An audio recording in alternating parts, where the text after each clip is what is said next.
Hello, আসসালামু আলাইকুম। সবাই কেমন আছেন? সেন্ট মার্টিন ভ্রমণের আরেকটি ভিডিও নিয়ে আসলাম আপনাদের জন্যে। আজকে আপনাদের দেখাবো সেন্ট মার্টিন থেকে ছেড়াদ্বীপ যাওয়ার যে সংযোগস্থল, যে রাস্তাটি সবার পছন্দের।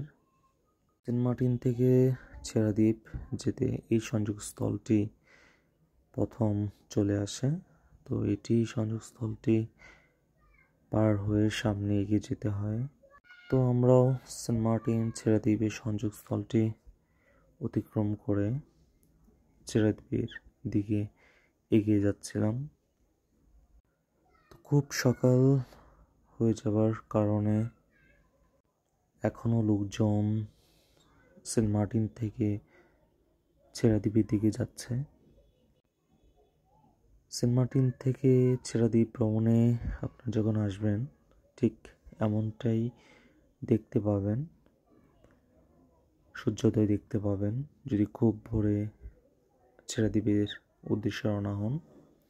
তো আমার পরামর্শ থাকবে সেন্ট মার্টিনের ছেড়াদ্বীপ ভ্রমণের সময় আপনারা অবশ্যই ছেড়াদ্বীপ এসে সূর্যোদয়টা দেখবেন। তো আমরাও ছেড়াদ্বীপ এসে এত সুন্দর একটি ভোর পেয়েছি।